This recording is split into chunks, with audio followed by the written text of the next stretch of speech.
हरे कृष्णा, राधे राधे। नमस्कार दोस्तों, आप सभी को दशामाता व्रत की हार्दिक शुभकामनाएं। आज हम सुनेंगे दशामाता व्रत कथा का छठा अध्याय। एक राजा था, उसकी रानी कोमलांगी थी। वह फूलों की सैया पर सोया करती थी। एक दिन फूलों के साथ एक कच्ची कली भी आ गई। कच्ची कली के कारण उसे रातों को नींद नहीं आई।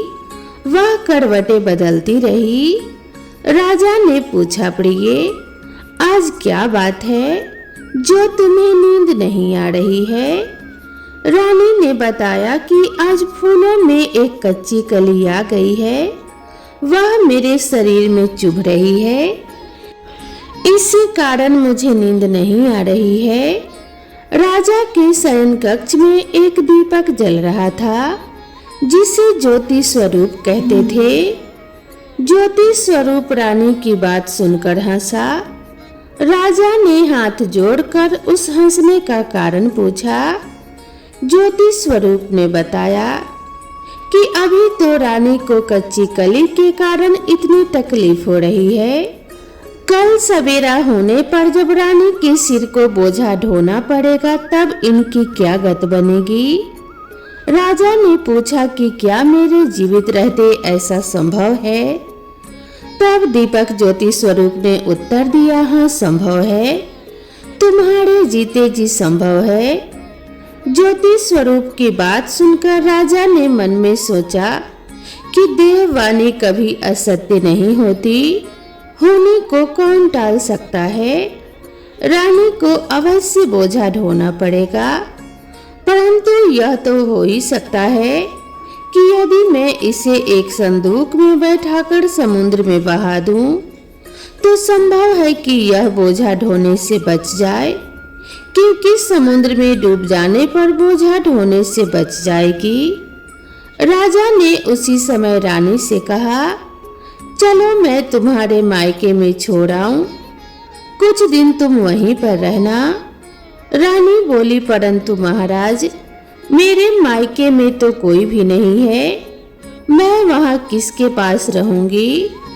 राजा ने कहा कि तुम्हारे गोत्र संबंधी वहां बहुत अच्छी दशा में हैं, मैं उन्हीं के पास तुम्हें भेज देता हूँ। रानी ने राजा की बात मान ली। रानी ने बहुमूल्य आभूषण और कीमती वस्त्र धारण किए। तब राजा ने रानी को संदूक में बिठाकर नदी में बहा दिया।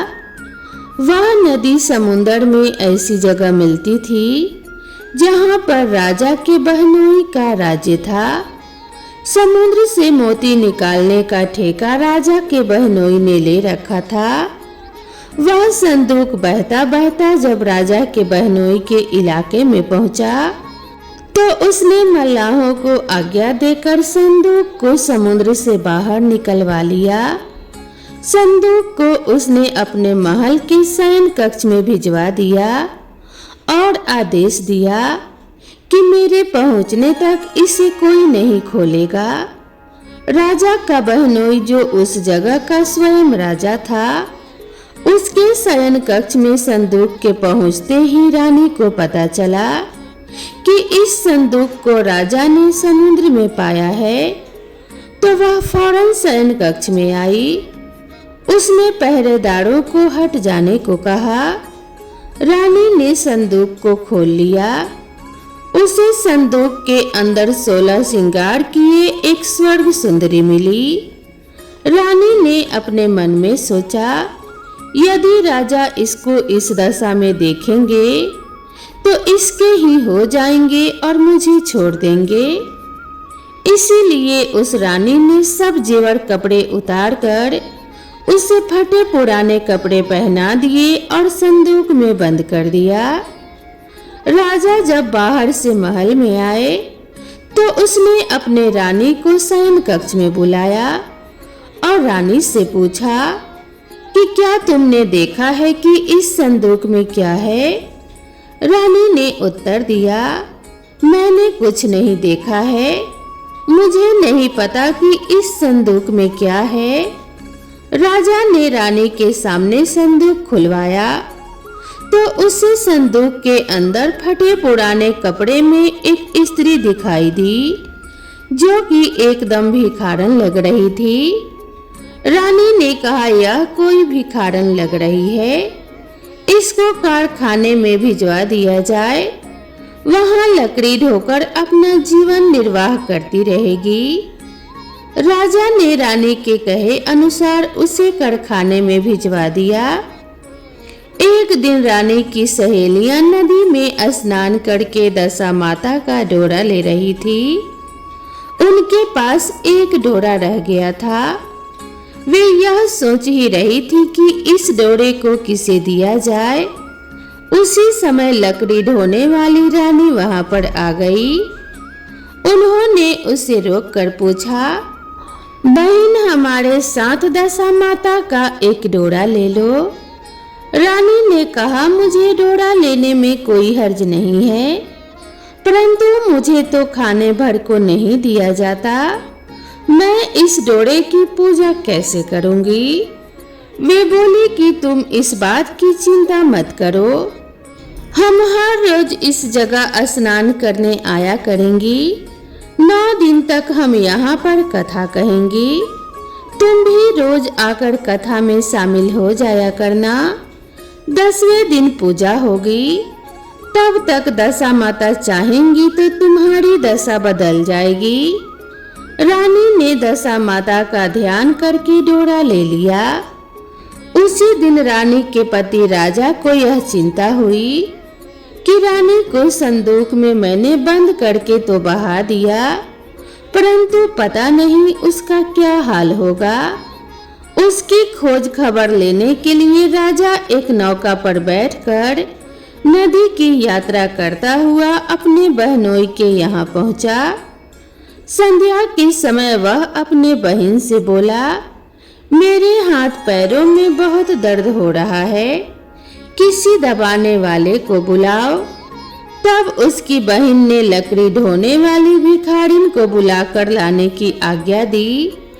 उसे कहा, आज रात तुम मेरे भाई के पैर दबा दो। वह बड़े संकोच में पड़ गई। अपने मन में सोचने लगी, आज तक मैंने किसी पर पुरुष को छुआ तक नहीं। रानी अपने भाई के पैर दबाने के लिए उस पर जोर डाल रही थी, इसीलिए लाचार होकर उसने हाँ कर दी। राजा के पैर दबाते दबाते रानी को उसके पांव में पद्म परछाई दिखाई पड़ी। रानी चुपचाप रोने लगी। उसके आंसू राजा के पैरों पर टपक पड़ा। राजा ने उससे पूछा, तुम क्यों रो रही हो? तुम अपना भेद मुझे बताओ, मेरे द्वारा तुमको कोई हानि नहीं होगी। रानी बोली कि जैसा पद्म आपके पैर में है, वैसा ही पद्म मेरे पति के पैर में भी था। पहले के दिनों की याद आ जाने पर मुझे रोना आ गया। राजा ने उसे पहचान लिया। राजा बोला, मैं समझ गया, अब तुम्हें पैर दबाने की जरूरत नहीं है। तुम्हारे भाग्य में जो लिखा था वह तुम्हें भोगना ही पड़ा। मैंने उसे टालने के लिए जो उपाय किया था उसका नतीजा ही उल्टा निकला। तुम्हें मेरे जीते जी लकड़ियां ढोनी पड़ी। सवेरा हुआ परंतु अतिथि राजा सोकर नहीं उठा और न पैर दबाने वाली दासी ही कमरे से बाहर निकली। राजा की बहन को चिंता होने लगी। थोड़ी देर के बाद दासी कमरे से बाहर निकली और कारखाने में काम करने चली गई। रानी ने कमरे में जाकर अपने भाई को जगाया। उसका भाई बोला, मेरी तबीयत ठीक नहीं है, मेरा सिर दर्द कर रहा है, मैं अभी आराम करना चाहता हूँ। मेरा मन भी बहुत ही व्याकुल हो रहा है। रानी ने पूछा कि आखिर क्या बात है, कुछ तो बताओ। राजा ने कहा कि बड़े शर्म की बात है, मैंने तुम्हारी भाभी को जानबूझकर संदूक में बैठाकर तुम्हारे पास इसीलिए भेजा था कि इसे यहाँ आराम से रखा जाएगा, परंतु उसे तो यहाँ लकड़ियाँ ढोनी पड़ रही है। उसके तुमने सारे गहने कपड़े उतार कर उसे रास्ते की भिखारन बना दिया। उसकी बहन बोली, मैंने उसे नहीं पहचाना। उसने दासियों को भेजकर उसे चुपचाप अपने पास बुलाया। उसके आने पर बहन ने अपने भाभी से काफी माफी मांगी और उसके पैर पकड़ लिए। कुछ दिनों तक राजा अपने बहनोई बहन के यहाँ रहकर रानी को साथ लेकर राजधानी लौट आया। रानी ने अपने महल में पहुंचकर सुहागिनों को न्योता भेजा। बड़े धूमधाम से दशा माता की डोरी की पूजा की और नगर में ढिढोरा पिटवाया गया कि आज से अमीर गरीब सब दशा माता का डोरा लिया करें और श्रद्धा पूर्वक पूजा किया करें। जिसके पास पूजन पारण के लिए धन की कमी हो तो वह महल से ले जाया करें। जिस प्रकार रानी के दिन दशा माता ने फेरे, वैसे ही सबके दशा को ठीक करे। तो प्रेम से बोलिए दशा माता की जय। तो दोस्तों, मैं आशा करती हूँ यह कथा आप सभी को जरूर पसंद आएगी।